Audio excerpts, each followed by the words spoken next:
Now that we have read Allah's war manifesto, the Koran, it's time to read Mohammed's. Islam's most respected collector of hadith entitles the Prophet's terrorist dogma, Fighting in Allah's Cause, Jihad. The first hadith says it all.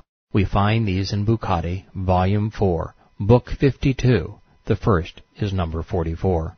A man came to Allah's apostle and said, Instruct me as to such a deed as equals jihad in reward.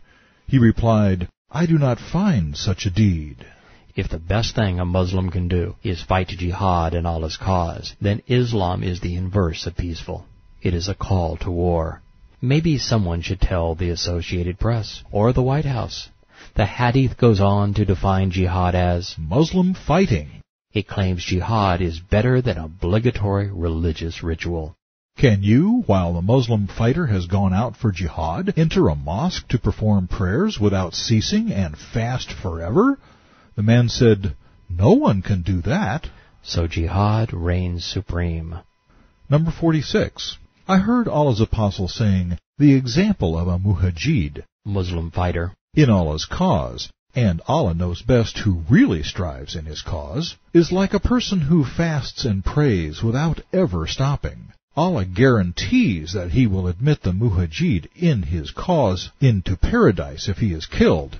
Otherwise he will return him to his home safely with rewards and war booty.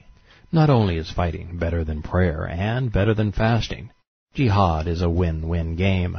If you die, you get heavenly booty. If you live, you get earthly booty. Number 50. The Prophet said, A single endeavor of fighting in Allah's cause is better than the world and whatever is in it. Jihad, therefore, is more important than all of the 5 pillars of Islam combined. It's why Muslims are terrorists. The Quran issued its first order to fight jihad in the 109th verse of the 2nd surah. The translators of the Noble Koran wanted to make certain Muslims understood what fighting in the way of Allah meant. So they provided this definition, which is derived entirely from the Quran and Sunnah. Jihad is holy fighting in Allah's cause with full force of numbers and weaponry. It is given the utmost importance in Islam and is one of its pillars. By jihad, Islam is established, Allah's word is made superior, which means only Allah has the right to be worshipped, and Islam is propagated. By abandoning jihad, Islam is destroyed, and Muslims fall into an inferior position. Their honor is lost, their lands are stolen, their rule and authority vanish. Jihad is an obligatory duty in Islam on every Muslim. He who tries to escape from this duty or does not fulfill this duty dies with one of the qualities of a hypocrite. How could something so clear befuddle so many? Number 63. A man whose face was covered with an iron mask of armor came to the Prophet and said, Allah's apostle, shall I fight or embrace Islam first? The Prophet said, Embrace Islam first and then fight. So he embraced Islam and was martyred.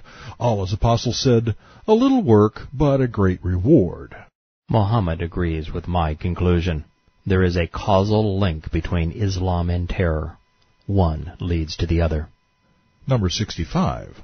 A man came to the Prophet and asked, A man fights for war booty, another fights for fame, and a third fights for showing off. Which of them fights in Allah's cause? The Prophet said, He who fights that Allah's word, Islam, should be superior, fights in Allah's cause. Mohammed defined jihad as holy war, and he declared it on all non-Muslims. The motivation for martyrdom has always been as shocking as a suicide bomber's belt. Number 53. The Prophet said, Nobody who dies and finds paradise would wish to come back to this life, even if he were given the whole world and whatever is in it, except the martyr who, on seeing the superiority of martyrdom, would like to come back and get killed again in Allah's cause. Number 54. The prophet said, "Were it not for the believers who do not want to be without me, I would always go forth in army units setting out for jihad. I would love to be martyred in Allah's cause, and then get resurrected, and get martyred again, only to be resurrected, so that I could get martyred again." Yeah, what this boy would like is to be resurrected, something that will never happen to any Muslim. But there is something that haunts us in this passage. Like the Islamic clerics today, Mohammed sent others out to fight. You never see an Islamic cleric strap on one of the bombs they beguile others to wear. So what I want to know is this. Why don't suicide bombers ask their imams, if this is such a great idea, why aren't you doing it? Number 216. Allah's apostle said, "Were it not for fear it would be difficult for my followers, I would not have remained behind in army units. But I don't have riding camels, and I have no other means of conveyance. No doubt I wish I could fight in Allah's cause and be martyred and come back to life and be martyred again." The prophet would have fought non-stop jihad if only he had a riding camel. Number 231. Allah's apostle came to Mecca the day of the conquest, riding his she-camel, on which Usama was riding behind him. Methinks he was a liar and a coward to boot. Bullies usually are. Number 59. Allah's apostle said, "By him in whose hands my soul is, whoever is wounded in Allah's cause," and Allah knows well who gets wounded in his cause, "will come with his wound having the color of blood, but the scent of musk." Sexy blood, only from the mind of Mohammed. And how, pray tell, can Allah's cause be a spiritual struggle if one is wounded and bleeds? Number 45. Someone asked, "Allah's apostle, who is the best among the people?" He replied, "A believer who strives his utmost in Allah's cause with his life and property," said the imam to the suicide bomber. Number 48. The people said, "Allah's apostle, acquaint the people with the good news." He said, "Paradise has 100 grades which Allah has reserved for the mujahideen who fight in his cause. The distance between each grade is like the distance between the heaven and the earth." This is where the Islamic establishment concocted the idea that if there were multiple versions for the garden variety suicide bomber, there must be at least 70 for the really excellent killers. Number 311. Allah's apostle said, "There is no migration after the conquest of Mecca, but only jihad. When you are called by the Muslim ruler for jihad fighting, you should go forth immediately, responding to the call." Calls for jihad echo off the walls of Muslim mosques to this very day, for in Islam there is only jihad.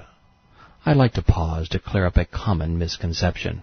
Over the course of the 1,000 radio interviews I've done on the subject of Islam and terrorism, Muslims and those who coddle them in the media have mustered only two excuses. They either deny the existence of the 1,000 or more calls for violence you've been confronted with in Prophet of Doom, or they claim that the Bible also contains harsh passages. And so it does. But there are no rewards for fighting, and there are no open orders to fight in Yahweh's scriptures. For every wrathful verse in the Bible, there are 100 loving and compassionate ones. The inverse is true of Islam. While there are some nurturing quotes in the Koran and Hadith, there are 100 nasty ones for every positive one. Forgetting for a moment that Quranic violence is a ticket to paradise and that it is rewarded with booty in this world and in the next, Allah's orders are open-ended, condemning all non-Muslims forever. Moreover, the relative frequency of good versus bad is 10,000 times worse in Islam. Simply stated, a Christian must ignore 99% of the Bible and then corrupt the remaining 1%, pulling it out of context, to be violent. Yet a Muslim must ignore 99% of the Quran and Hadith and corrupt the remaining 1% by mistranslating it and extracting it from its context to be peaceful. Number 66. Allah's apostle said, "Anyone whose feet get covered with dust in Allah's cause will not be touched by the hell fire." Jihad dust is a hell preserver. Number 137. The prophet said, "Paradise is for him who holds the reins of his horse to strive in Allah's cause, with his hair unkempt and his feet covered with dust. If he is appointed to the front line, he is perfectly satisfied with his post, and if he is appointed to the rear, he accepts it." Jihad dust is the stuff of destiny.